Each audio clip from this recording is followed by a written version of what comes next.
I am Iron Man. Four iconic words that kicked off the Marvel Cinematic Universe and made it the juggernaut that it is today. From a bulky prototype built in a cave to nanotech armor capable of reshaping itself mid-battle, every Iron Man suit helped shape Tony Stark's legacy.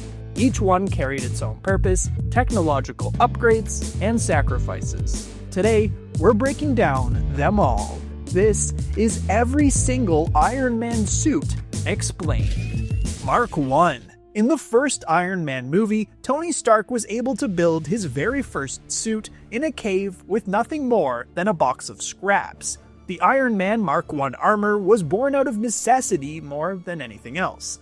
Ambushed in Afghanistan, suffering from a severe heart wound, and captured by the terrorist organization known as the Ten Rings, Tony and his fellow captive, Ho Yinsen, were supposed to reconstruct a Stark Industries Jericho missile for the Ten Rings. Instead, they devised an escape plan and constructed a weaponized suit of armor powered by the arc reactor keeping Tony alive. The Mark I was unpainted and bulky, closely resembling Iron Man's earliest suit from the comics. Despite this, it was still bulletproof and came equipped with flamethrowers and a rudimentary rocket system. Tony used the Mark I to escape the cave, destroying the Ten Rings stockpile of Stark Industries weapons and flying away just before they detonated and the suit began to fail. His freedom came at the cost of the Mark I, which Tony was forced to abandon in the desert.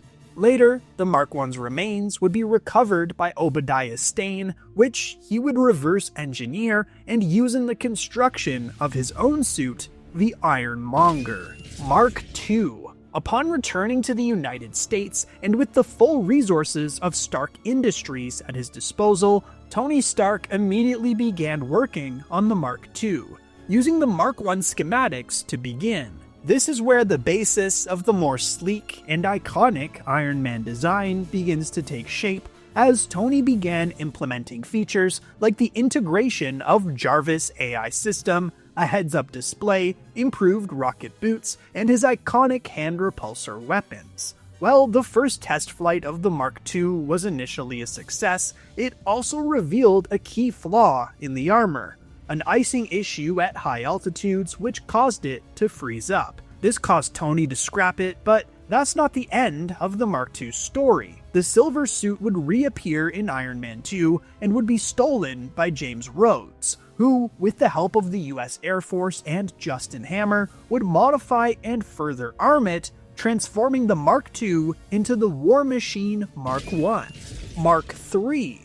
The third Iron Man suit perfected the design, and was the first to adopt the classic red and gold color scheme. Stark solved the icing problem of the Mark II by using a gold titanium alloy found on satellites. With the Mark III finished, Tony would go after the Ten Rings once again, who were using a set of his Jericho missiles to attack the home village of Ho Yinsen. The terrorists were no match for the perfected Iron Man suit. Tony would also use this at the conclusion of the first Iron Man in the Duel of Los Angeles against Obadiah Stane. Though Iron Man ultimately defeated the Ironmonger, the Mark III was severely damaged and left in shambles. Mark IV. The replacement to the damaged Mark III, the Iron Man Mark IV suit was very similar to its predecessor and contained only minor upgrades such as improved weapons capabilities. Tony wore this suit during the first half of Iron Man 2, such as for the Stark Expo and his fight with Rhodey when he stole the Mark II. Mark V. The fifth Iron Man suit design was the first to specialize in a specific area, and for this particular suit, that was portability. The Mark V was lighter and could transform into a briefcase, at the expense of having less incorporated weapons. Despite the suit's reduced combat abilities, it came in handy when Ivan Vanko attacked Tony during the Monaco Grand Prix. Iron Man was able to narrowly defeat Whiplash with the Mark V, though the suit took a lot of damage during the fight. Mark VI. A return to the main Iron Man design, the sixth Iron Man suit was specifically designed to integrate with Tony's upgraded triangular arc reactor, powered by a new element, while also further upgrading its weapon systems, such as introducing lasers. Tony notably used the Mark VI in Iron Man 2 to defeat Whiplash and the Hammer drones alongside War Machine, a battle in which the suit was heavily damaged. However, rather than outright replacing the suit, Tony would repair it and continue to use the Mark VI. It would reappear in the Avengers when Tony helped Captain America capture Loki in Germany, confront Thor when he tried to take his brother, and when repairing the helicarrier's damaged turbine. While successful in repairing the turbine, Tony wasn't able to immediately exit it, causing severe damage to the Mark VI. Mark VII. With the damage sustained by the Mark VI, Tony had to deploy the Mark VII before it was 100% ready. Thrown out of a window by Loki, we quickly see one of the suit's new features: the ability to be automatically deployed and assembled around Tony rather than requiring an extensive overhead gantry system like prior models. Further weapons upgrades were also made, which Tony used during the Battle of New York against the Chitauri, taking down a Leviathan single-handedly. But this suit still had its limits. When the World Security Council launched a nuclear missile at New York, Iron Man moved to intercept and redirect it through the wormhole and into space. However, in space, the already battle-damaged Mark VII would lose power and begin to fall back to Earth. The Iron Legion. Due to the Battle of New York, Tony Stark suffered from severe anxiety and PTSD that caused him to begin rapidly building new Iron Man suits to reassure himself, resulting in the creation of the first Iron Legion. This was a group of individual suits consisting of Marks 8 through 41. These suits would all be destroyed at the end of Iron Man 3 when Tony enacted the Clean Slate Protocol. We'll dive into each of these suits in a second, but we'll also give a quick nod to the second version of the Iron Legion, consisting of droids rather than suits, seen in Avengers Age of Ultron, with these units later becoming the blueprint for Ultron sentries. Now, let's get back to that first iteration of the Iron Legion and each individual suit. Mark 8. Iron Man's 8th suit was the first he created after the Battle of New York and was said to feature improved weapon systems while being more maneuverable. Notably, it added an extra layer of Kevlar to protect against small missiles. Mark 9. Tony's 9th suit added more weapon systems than any previous model. Notably, it was also the first suit that could track Tony Stark's biometric implants and connect with him from virtually anywhere in the world. This is also the suit that targets Pepper during the climax of Iron Man 3, but ultimately Pepper destroys the Mark 9 with a punch through its arc reactor before using its arm repulsor to kill Aldrich Killian. Mark 10. The 10th Iron Man suit created by Tony Stark further improved on its weapons, but more notably added more repulsors to the side of the abdomen. This allowed the Mark 10 to fly 3 times faster than the Mark 9, while also granting improved maneuverability and an increased maximum altitude. Mark 11. Further improving the weapon systems of previous suits, the Mark 11 was also said to be more flexible and fast. Details are vague, but this suit was also said to have introduced some basic stealth capabilities along with its obvious new helmet. Mark 12. The first of the Iron Legion to offer a stark contrast in color schemes to that of the traditional red and gold, the Mark 12 was made of a gold titanium high-density carbon and steel alloy exoskeleton that made it extremely durable. It also featured upgraded weapon systems. Mark 13. The first all-silver suit since the Mark II, the Mark 13 was made of an aluminum and titanium steel, making it lighter and far more aerodynamic than prior suits, while also offering Tony Stark maximum protection in battle. It was also the first to feature a rectangular chest piece for his arc reactor. Mark 14. Another silver suit to prioritize speed, the Mark 14 sacrificed power in order to go faster, only equipped with repulsors and shoulder missile pods as an armament. Mark 15. Appropriately codenamed Sneaky, the Mark 15 was designed to specialize in stealth operations. Unlike Tony's earlier armors, this one borrowed directly from real-world stealth aircraft technology, incorporating angled surfaces and radar-absorbent materials to make it nearly invisible to radar. Its chrome finish could darken or lighten on command, blending with the surrounding environment to reduce its visual profile. This allowed Stark to move across battlefields or hostile territory without being tracked. Combined with its adaptive camouflage, the Mark 15 gave Iron Man the ability to disappear from both machines and human eyes alike. Mark 16, codenamed Nightclub, Iron Man's 16th suit was another to prioritize stealth, designed for maximum concealment and infiltration. Equipped with an advanced cloaking system, the suit could evade most early warning sensors while also shifting its appearance between the classic red and gold finish and a full black configuration, perfect for vanishing in darkness. To prioritize stealth and speed, Stark built the Mark 16 as a stripped-down version of his standard armor. It was slimmer, lighter, and far more agile than most other suits, trading heavy weapons for mobility. The Mark 16 relied on retractable repulsor-charged blades mounted to the forearms, ideal for close-quarters combat. This reduced weight made the armor dangerous in melee, giving Stark the speed to dislocate Aldrich Killian's wrist with a single strike. Mark 17. Codenamed Heartbreaker, the Mark 17 was a walking tank and featured more powerful repulsor technology than any other model that came before. Its downside came in its bulkiness and lack of agility. Mark 18. Codenamed Casanova, the Mark 18 went back to the silver color scheme and was specialized in both artillery-level repulsor technology and stealth. It's the logical evolution of the last few suits we went over. Its cloaking system made it virtually undetectable, while its repulsors were almost as powerful as Heartbreakers. Mark 19. Codenamed Tiger, the 19th Iron Man suit was designed for high-velocity flight. It was comparable in speed to Air Force jets, and was the first to have the potential to break the sound barrier and create sonic booms. Mark 20. Codenamed Python, the silver and gold Mark 20 was able to travel extremely long distances through expanded energy reserves. Power could be redirected to its flight systems, resulting in greater operating range and energy efficiency. Mark 21.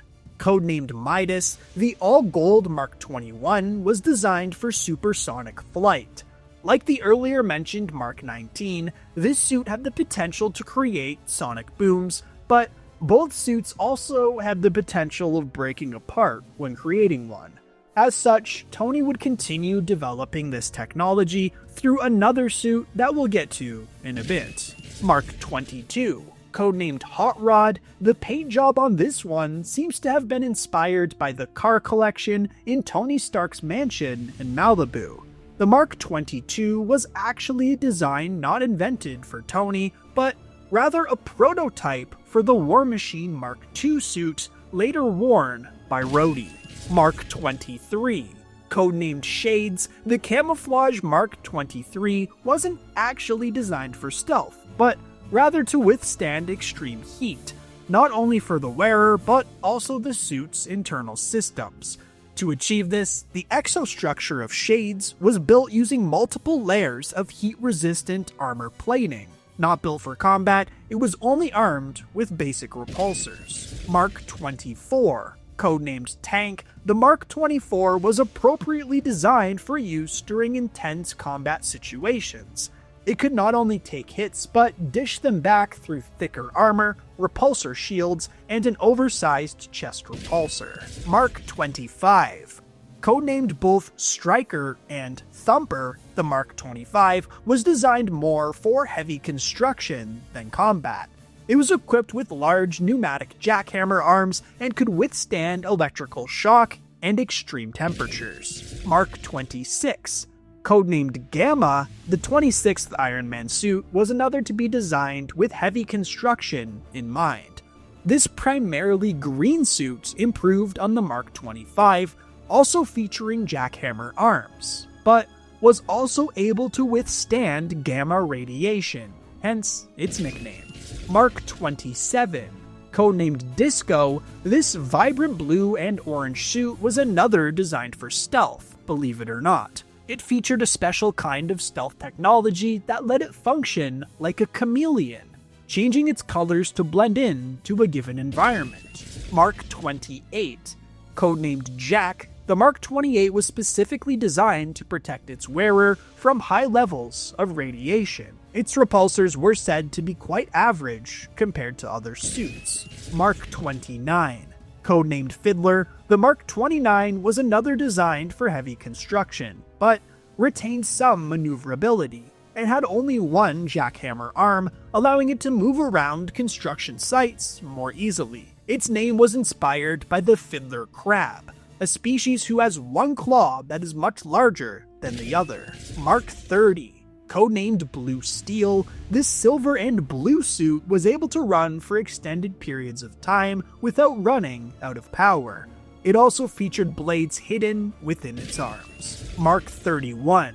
Codenamed Piston, the green and silver Mark 31 was Tony's second fastest suit overall, capable of supersonic flight while also being capable of running for extended periods of time without charging, like the Mark 30. Mark 32. Codenamed Romeo, the Mark 32 was similar to Heartbreaker's design, featuring an advanced chest repulsor. However, its helmet design was entirely different, featuring no mouth slit. Mark 33. Codenamed Silver Centurion, despite its gold and red color scheme, the Mark 31 could save energy more efficiently than any other suit. This was another to feature hidden blades in its arms, which Tony used to slice Killian's arm clean off. Mark 34. Codenamed Southpaw, the Mark 34 was designed for responding to natural disasters like tornadoes or earthquakes. It featured a large 2-digit claw on its left arm and had an overall aesthetic that was closer to War Machine's appearance. Mark 35. Codenamed Red Snapper, the Mark 35 was another designed for natural disaster response. Unlike Southpaw, it featured 2 extendable and retractable claws, useful in urgent situations. Mark 36. Codenamed Peacemaker, no, not after the DC character, but for its purpose in quelling riots. It was close in design to the Mark 35, just without the claws, and featured an orange color scheme. Mark 37. Codenamed Hammerhead, this deep sea suit was designed for underwater travel and operations at extreme depths. It remained watertight under extreme pressure and contained a larger oxygen supply internally. The suit possessed torpedo weapons as well as a pair of turbines and lights for working in ocean depths. Mark 38. Codenamed Igor, this suit was the most powerful when it comes to brute strength. However, it was designed more so for heavy lifting than battle. A variety of mechanisms in its back and legs could lock into place and allow for it to support 4 times its own weight for an extended period of time. Mark 39. Codenamed Gemini and Star Boost, the Mark 39 specialized in suborbital space travel. As such, it was equipped with an extra durable exoskeleton and faster thrusters. Mark 40. Codenamed Shotgun, the 40th Iron Man suit was the fastest one, as Tony finally perfected supersonic flight. This suit could surpass Mach 5, or 5 times the speed of sound. It incorporated extra back boosters and was extremely aerodynamic. Mark 41. Codenamed Bones due to its skeletal appearance, this black and gold suit focused on speed and maneuverability with plenty of open areas. Mark 42. Tony Stark's final suit created during this period of rapid development following the Battle of New York was the Mark 42, which he referred to as the Prodigal Son. This suit was never finalized, still in its testing phase, when Tony was forced to begin using it in Iron Man 3. The Mark 42 introduced one very notable feature, the ability for Tony to summon individual parts of the armor to him. Through a series of chips planted in his arm, gestures could deploy the suit to him or send it to others, piece by piece. However, since it was still a prototype, things sometimes went wrong with this. Nevertheless, Tony wore this as his main suit throughout Iron Man 3 during his conflict with the Mandarin. At the conclusion of that movie, Tony self-destructed the Mark 42 while it was on Killian in a final unsuccessful attempt to kill him. Ultimately, Pepper Potts would finish the job, and Marks 8 through 41 would all be destroyed during the Clean Slate Protocol. This suit would reappear in Spider-Man Homecoming aboard the Stark cargo plane that Vulture plans to rob. So, either Tony decided to rebuild his prodigal son, or it's entirely possible that this was another prototype being transported from Avengers Tower to their new compound in upstate New York. Mark 43. Fast forward to Avengers Age of Ultron, and Tony would debut the Mark 43 during the Avengers attack on Strucker's Hydra research base in Sokovia, where they recovered Loki's scepter. The Mark 43 was nearly identical to the Mark 42, just with an inverted color scheme. One new feature we learn of is a Sentry mode, which allows Tony to leave the suit, with Jarvis remotely operating it and standing guard. This suit also had concealed micro guns located in its shoulders that could take out several targets at once. Mark 44. Better known as Hulkbuster, the Mark 44 wasn't the traditional suit, but was a modular system worn over another one, like the Mark 43. Designed with the help of Bruce Banner himself, this suit was created for the sole purpose of restraining the Hulk. The Hulkbuster deployed from an orbital platform which Tony named Veronica, allowing for real-time customization and the replacement of any parts damaged by the Hulk, even at one point a full arm. This suit was incredibly strong, able to match up with the power of the Hulk. In fact, it was powered by 11 arc reactors in order to achieve such strength. The Hulkbuster could take an extreme amount of damage from a raging Bruce Banner, while also capable of hitting Hulk hard enough to knock a tooth out or send him flying with a single punch. Added weapons included a grappling hook, hydraulic rams for rapid punches, and sleeping gas. The Mark 44 did, however, have reduced flight and mobility due to its sheer size. Still, the Hulkbuster proved to be enough to subdue the Hulk in Johannesburg after driving him through a building and landing one final punch to the head. Mark 45. With the Mark 43 and 44 damaged in earlier encounters with Ultron and the fight with the Hulk, Tony quickly prepared the Mark 45 for the Battle of Sokovia, where the Avengers would battle Ultron and his sentries. Its most visually striking feature was a new hexagonal-shaped indent around its arc reactor. But the suit's true new feature came in its onboard AI system. With Ultron now uploaded into the body that became Vision, Tony installed a new assistant called Friday. With the help of Thor and his new suit, Tony was able to destroy Ultron's created meteor as the Avengers defeated Ultron. Mark 46. Moving into Captain America Civil War, Tony Stark would develop his 46th suit to replace the Mark 45 due to the damage it sustained in Sokovia. The suit was created well before Tony signed the Sokovia Accords, and he would make use of it in the ensuing Civil War that tore the Avengers apart. The Mark 46 incorporated new features like a fully collapsible helmet rather than just the faceplate, as well as multiple arc reactors. The suit took some damage during Team Iron Man and Team Cap's fight at the airport in Germany, but it was repaired by Friday and deployed from Tony's helicopter when he made his way to Siberia. The Mark 46 continued to be used when Tony confronted Steve Rogers and Bucky Barnes, but it would finally be destroyed in the ensuing 2-on-1 fight with the Super Soldiers, when Captain America disabled it with a shield hit to the arc reactor. Mark 47. Fast forward to Spider-Man Homecoming, and Tony debuts yet another suit. The Mark 47 had the ability to be remotely operated by Tony, allowing him to check in on and scold Peter Parker without actually being there. But he would don the armor personally during the Staten Island ferry incident, much to the surprise of Peter. This suit also notably featured a more advanced laser system that allowed Iron Man to weld the split ferry back together. Mark 48. The Hulkbuster 2.0 was the successor to the first Hulkbuster, created for the same purpose of restraining the Hulk. Visually, it was very close to the first Hulkbuster suit, adding some silver accents while looking closer to some of Tony's later suit designs. However, the Hulkbuster 2.0 wasn't used against the Hulk, but was actually worn by Bruce Banner during the Battle of Wakanda when he and the Hulk were having their issues.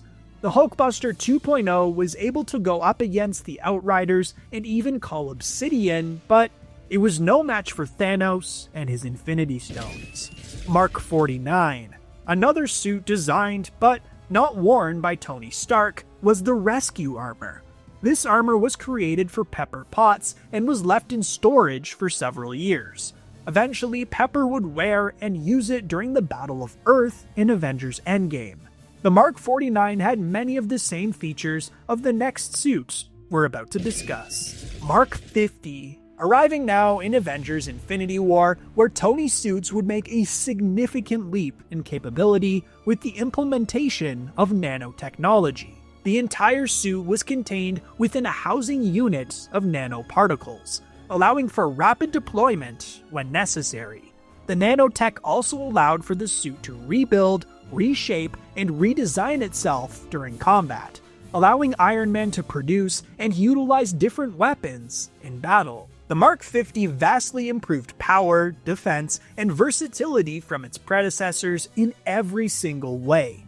Tony first wore this suit against the Black Order alongside Doctor Strange, Wong, and Spider-Man, and continued to wear it as they went into space. Its true test, however, came against Thanos, and despite the advanced nanotechnology that represented the peak of Stark's innovation, he was barely able to draw a drop of blood from the Mad Titan's cheek. Still, the suit was able to save Tony's life when he was stabbed by Thanos via the use of a nanite spray. Mark 85. In the 5 years that passed after Thanos snapped away half of all life in the universe, Tony made it all the way up to Mark 85.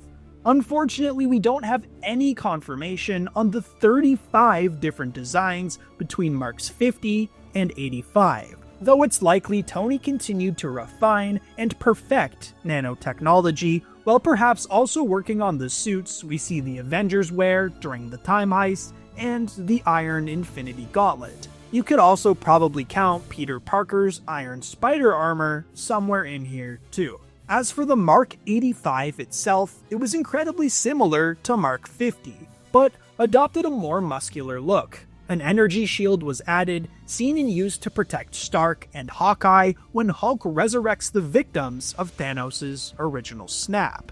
The Mark 85 was also said to be even more durable, with Tony now understanding the true power of the brute strikes that a being like Thanos can dish out. Finally, and most notably, the Mark 85 was able to contain the 6 Infinity Stones long enough for Tony to snap his fingers and defeat Thanos once and for all in the ultimate act of sacrifice. But which Iron Man suit is your favorite? Which would you choose to wear if you could? Let me know in the comments.